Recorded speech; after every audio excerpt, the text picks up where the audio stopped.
జై శ్రీరామ్. శ్రీమాత్రే నమః. శ్రీ గురుభ్యో నమః. 2026 సంవత్సరం ఏప్రిల్ 5వ తారీఖు నుంచి 2026 సంవత్సరం ఏప్రిల్ 11వ తారీఖు వరకు ఈ వారం యొక్క రాశి ఫలాలు ద్వాదశ రాశుల వాళ్ళకి, ద్వాదశ లగ్నాల వాళ్ళకి.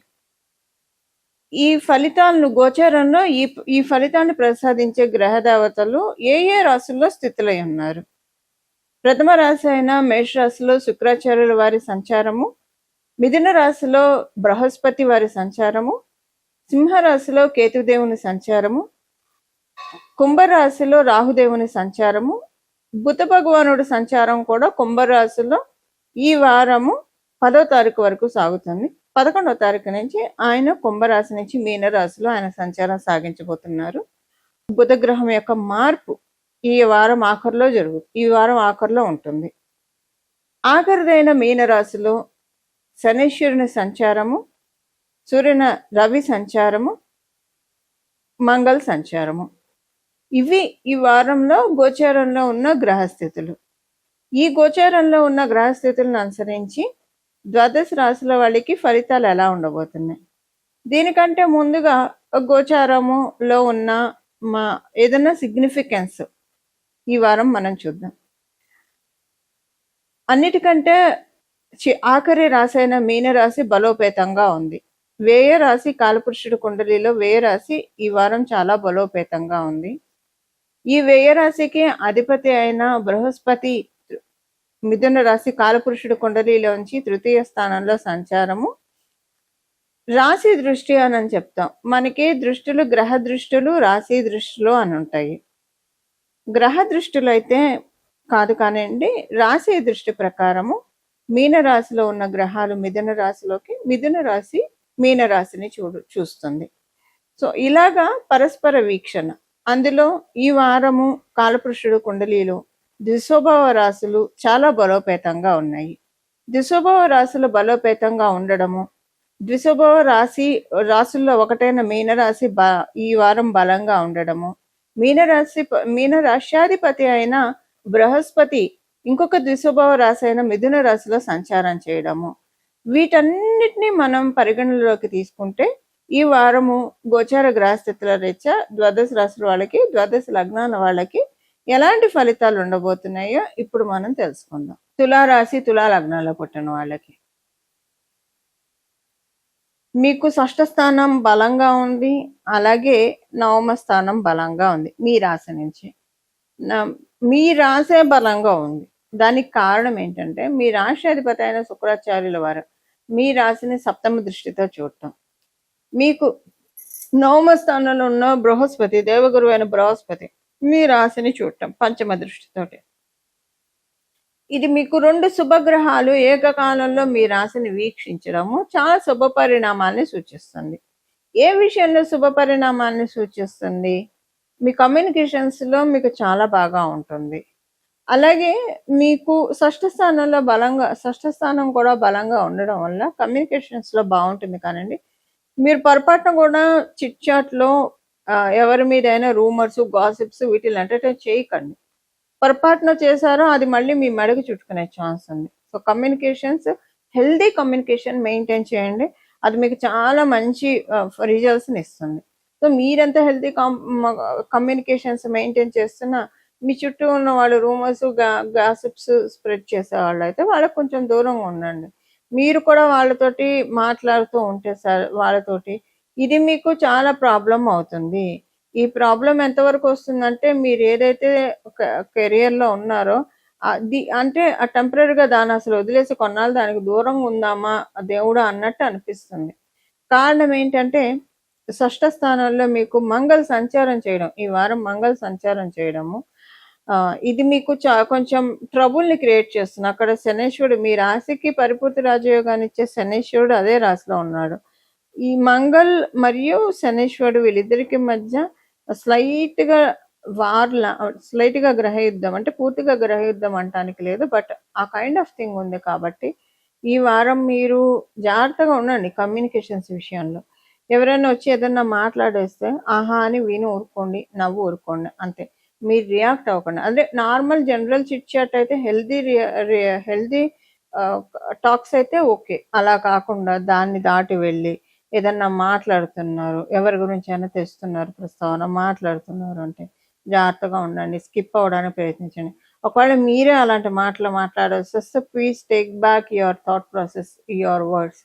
ఇది మీకు చాలా ప్రాబ్లమ్‌గా క్రియేట్ అయ్యి, తర్వాత మీరన్నవి మళ్ళీ మీకే ఇవి ఇవి వీళ్ళకి అప్లై అయ్యేవేంటి, వీళ్ళు పక్క వాళ్ళకి చెప్తున్నారు అన్నట్టు చిలవలు పలవలు చేస్తారు.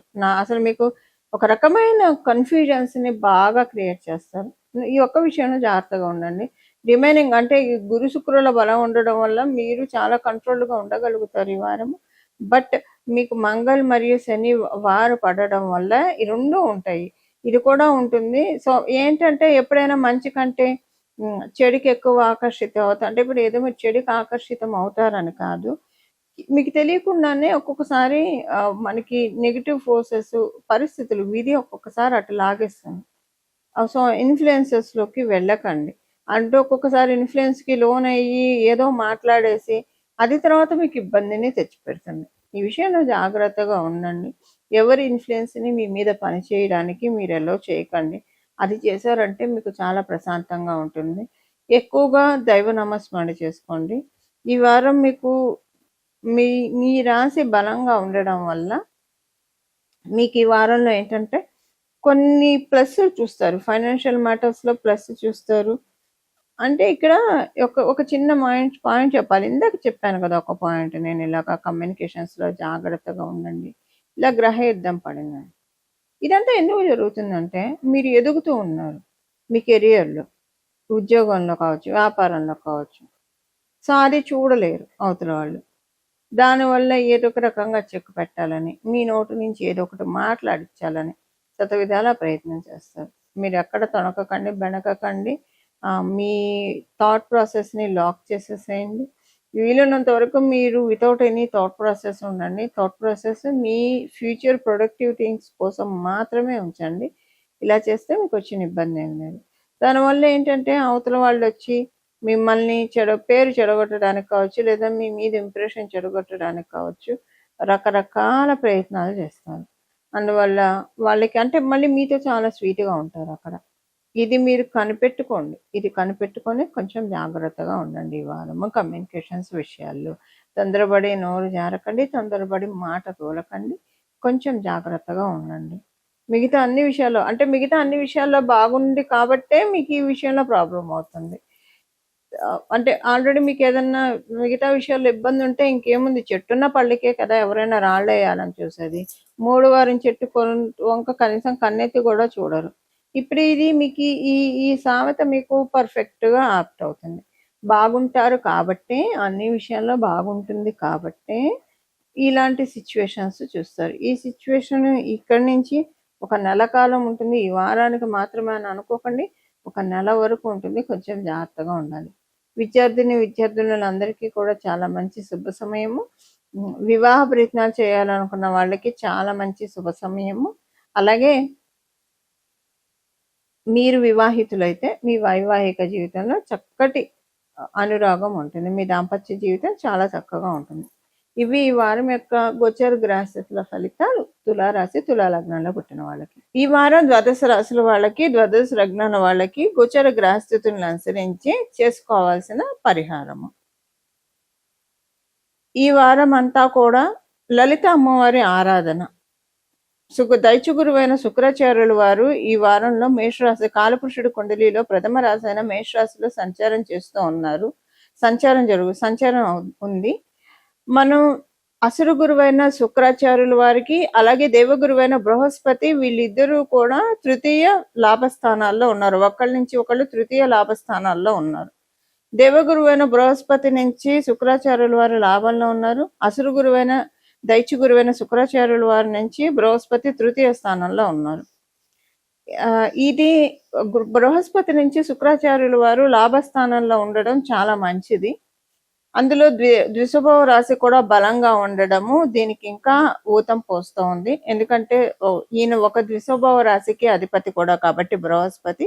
దీన్ని అనుసరించి ఈ వారం అంతా కూడా లలిత అమ్మవారి ఆరాధన చేస్తే విశేషమైన ఫలితాలు ద్వాదశ రాశుల వాళ్ళకి, ద్వాదశ లగ్నాల వాళ్ళకి వస్తాయి. లలిత అమ్మవారి ఆరాధన అంటే మీరు లలిత సహస్రనామం చదవచ్చు, లలిత అష్టోత్తర శతనామావళి చదవచ్చు, అలాగే లలిత చాలీస. వీటిలో ఏదైనా చదవచ్చు. మీకు వీలు కుదిరితే 3 చదివితే మరీ మంచిది, బహువేషగా ఉంటుంది. కనీసం ఏదో ఒకటి చదివినా మంచిది. మీకు లలిత సహస్రనామం చదవడానికి కుదరలేదు, లలిత చాలీస పారాయణం చేయండి. చాలా బాగుంటుంది. లలిత చాలీస పారాయణం చేస్తే మీకు అది పారాయణం చేసిన వెంటనే మనసుకి చాలా ప్రశాంతతని మీరు డెఫినెట్గా చూస్తారు. ఇది లలిత అమ్మవారి కృపా కరుణ మనందరి మీద. ఇవన్నీ చేసుకుంటూ కూడా మీకు వీలుంటే కనుక మనసులో లలితాదేవ్యే నమః, లలితాదేవ్యే నమః, లలితాదేవ్యే నమః, లలితాదేవ్యే నమః అని మనసులో జపించుకుంటూ ఉండండి. ఇది నామ జపం కాబట్టి మీరు ఏ సమయంలో అయినా సరే ఈ నామాన్ని జపించుకోవచ్చు. అంటే ఏ పని చేస్తూ ఉన్నా మనసులో నామస్మరణ చేసుకుంటూ మీ పనులు, నిత్య దైనందిన జీవితంలో మీ పనులు మీరు సాగించవచ్చు. జగదంబ అయిన లలిత పరాభట్టారిక ఆశీస్సులు మనం పొందితే, అందులో ఇప్పుడు ఉన్న కండిషన్స్ మనం చూస్తే, ఈ సంవత్సరము పరాభవ నామ సంవత్సరంలో బృహస్పతి అతిచారంలోకి వెళ్ళడము, ఇలా చాలా మార్పులు జరుగుతూ ఉన్నాయి. అందువల్ల ఇప్పుడు మనకున్న గోచారంలో ఈ గ్రహస్థితుల రీత్యా అత్యంత భక్తి శ్రద్ధలతో లలితాదేవిని పట్టుకుంటే కనుక వాటి వల్ల మీ జన్మ జాతకం రీత్యా ఇప్పుడున్న ఈ సంవత్సరంలో రాబోయే గోచర గ్రహస్థితులు ఏమన్నా ఇబ్బంది పెట్టాల్సి ఉంటే వాటి నుంచి 70% మనని మనం పరిరక్షించుకోవడానికి అవకాశం ఉంటుంది. ఒకవేళ మీ జన్మకుండలి గోచారానికి బాగా ఫెచ్చింగ్ ఉంది, జన్మకుండలిలో చాలా మంచి దశలు ఉన్నాయి, మంచి రిజల్ట్స్ చూస్తారంటే ఇప్పుడు ఈ నామస్మరణ చేయడం వల్ల మంచి విపరీతమైన శుభ ఫలితాలను చూడడానికి ఆస్కారం ఉంటుంది. అశుభ ఫలితాలన్నిటినీ నాశనం చేసే పరాదేవత, శుభ ఫలితాల్ని మంగళకరమైన ఫలితాల్ని మనకు అందించే దేవత లలిత పరాభట్టారిక. అమ్మవారి పాదాన్ని మనం కనుక పట్టుకుంటే జీవితంలో సాధించలేనిది అంటూ ఏమీ ఉండదు. ఇలా మనం అందరం కూడా అమ్మవారి కృపకి పాత్రలు అవ్వాలి. ఇలాగే మీకు ఇష్టమైన దేవి దేవతల ఆరాధన కూడా మీరు చేసుకోవచ్చు. లలిత అమ్మవారి ఆరాధన ఈ వారం చేస్తే కనుక చాలా అంటే చాలా మంచి ఫలితాలు వస్తాయి. అమ్మ ఆలకిస్తూ ఉంటుంది. ఎందుకు ఈ మాట చెప్తున్నానంటే, తృతీయ స్థానంలో గురు భగవానుడు. తృతీయ స్థానము కమ్యూనికేషన్స్ ని సూచిస్తుంది, మన చెవుల్ని కూడా సూచిస్తుంది. అక్కడ గురు భగవానుడు బృహస్పతి సంచారము మనం ఇప్పుడు చేసే మన మనసులో ఉన్న కోరికలు, ధర్మబద్ధమైన ప్రతి కోరిక, అలాగే మనం చేసే జపం కావచ్చు, పారాయణం కావచ్చు, ఇవి దేవగురువైన బృహస్పతి ద్వారా అమ్మవారికి అంటే దేవగురువైన బృహస్పతి మనకు ఫలితాలను అందిస్తాడు. మనం చేసిన ప్రతి మంత్రం కావచ్చు, ఈ అనుష్ఠానాలన్నీ కూడా గురుబలాన్ని పెంపొందిస్తుంది. గురుబలం ఒక్కసారి మనకి పెరిగితే అదృష్టపు జల్లు అని చెప్పడంలో ఏమాత్రం సందేహం లేదు. సో ఈ వారం దేవతలు లలిత పరాభట్టారిక మన మొరని ఆలకించే శుభ సమయంలో మనందరం ఉన్నాము. దీన్ని మనందరం కూడా క్యాచ్ హోల్డ్ చేసుకోవాలి మనం చేసే ఈ పరిహారం ద్వారా. ఇలా మనమందరం కూడా సనాతన ధర్మంలో ఉన్న ప్రతి ఒక్కళ్ళు కూడా లలిత పరాభట్టారిక అమ్మవారి ఆశీస్సుల్ని పొందాలని చెప్పి మనస్ఫూర్తిగా మనందరి తరఫున లలిత పరాభట్టారిక చరణాలకి ప్రణామం చేస్తూ మంగళం. నమో భగవతే వాసుదేవాయ. జై శ్రీరామ్.